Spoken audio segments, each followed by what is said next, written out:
It's time for Recipe of the Day.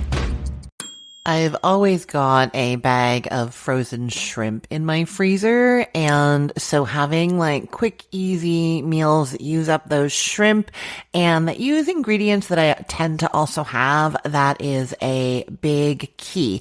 This recipe for shrimp chowder is one of those. So cozy and comforting. We all love it. I know you're going to love it too. You're going to start by cooking up some bacon. I chop it up first. I cut it up first using a pair of clean kitchen scissors. So chop up 3 strips of bacon and put them in a large pot over medium heat, stirring occasionally just until they're kind of crispy.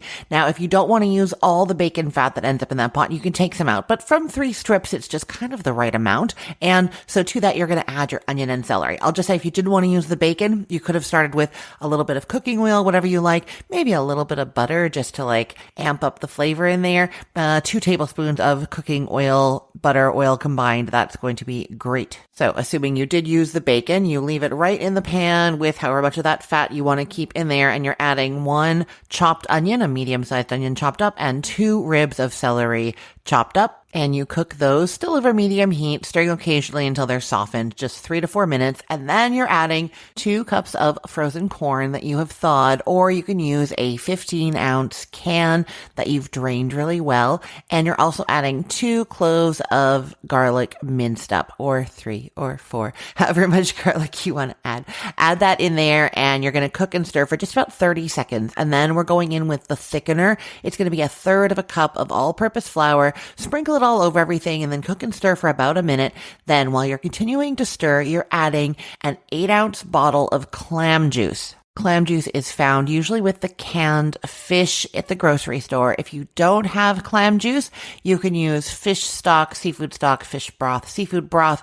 You can use chicken stock or vegetable broth. If you have shrimp with the peels on, I know I haven't talked about what kind of shrimp to use yet, but if you have shrimp with the peels on, you can take the peels off of those shrimp, get out a separate saute pan, saute the shells in some butter, and then add a cup of water to that and simmer them for a little while. Salt it a little bit. That will work instead of the clam juice. You need 1 cup of whatever liquid it is that you're using. I'll say the other thing that you can do is to your 1 cup of water or vegetable stock, you can add a 1/2 teaspoon of fish sauce or a 1/2 teaspoon of anchovy paste and mix that in well. That will do the trick also, and just kind of approximate that slightly fish seafood flavor into your liquid. So whichever liquid you are using, 1 cup of it, you are drizzling that in slowly while stirring so that it's kind of mixing with that flour, dissolving the flour into it a little bit.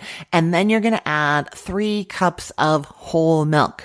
I will say at the top of this episode, I told you that I almost always have all the ingredients for this. The thing that I don't always have is whole milk. It is important that you use a higher fat content dairy here though, because otherwise it risks curdling as it's simmering. So what I will do if I don't have whole milk is I'll use the fat-free milk that I always have combined with a little bit of half and half or heavy whipping cream, which I also usually have for putting in coffee or just like cooking with, and I can combine those to approximate whole milk. So it's going to be about a tablespoon of half and half or heavy cream per cup of fat-free milk. Mix that together really well, and you want 3 cups. So you'll use like essentially 3 cups of the fat-free milk and 3 tablespoons of the cream. Mix that together really well before you add it in. And then just know, like from now on in this recipe, we never want anything to boil or even really come up to a high simmer. We want to keep it gentle, maybe like barely a bubble.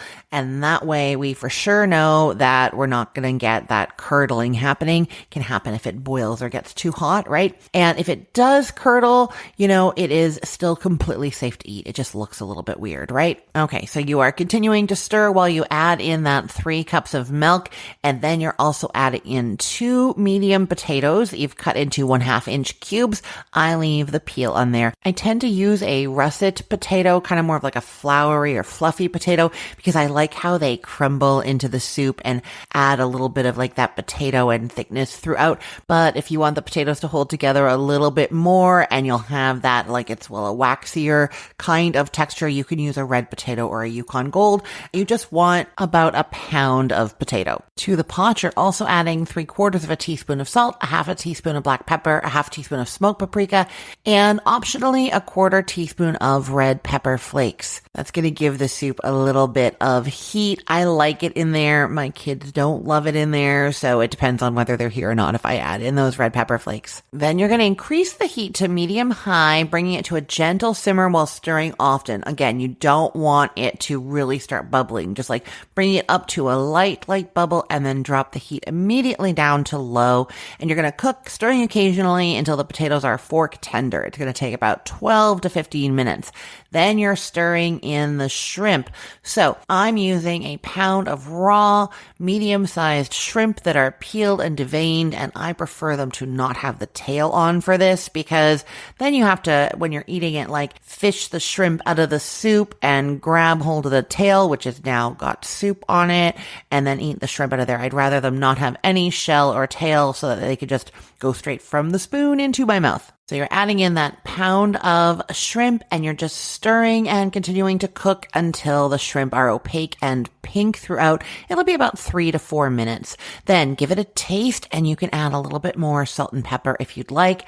And then you're ladling it into soup bowls. And I like to serve these with oyster crackers or, soda crackers and maybe some hot sauce on the side just to spice it up a little more. I really can't wait for you to try this shrimp chowder. It is tasty, hearty, easy to make. It's all done in one pot in like 35 minutes, using up that bag of shrimp for your freezer. Perfect for a cozy meal. I will put the link to this recipe in the show notes for this podcast episode, or you can head to cookthestory.com/ROTD and get it there, or find it in our Facebook group, facebook.com/groups/recipeotd. And hey, just a quick note. I'm on a recording hiatus right now, so for the next little while, I'm replaying episodes from the archives, including this one. If you heard me mention a holiday, a season, or something going on in my life that seemed a bit off, that's why. Thanks so much for listening, and I hope you're enjoying these older episodes. I am Christine Pittman from cookthestory.com, thecookful.com, cookfor2.us, and from this podcast, Recipe of the Day. I hope you have a great day. Let's get cooking.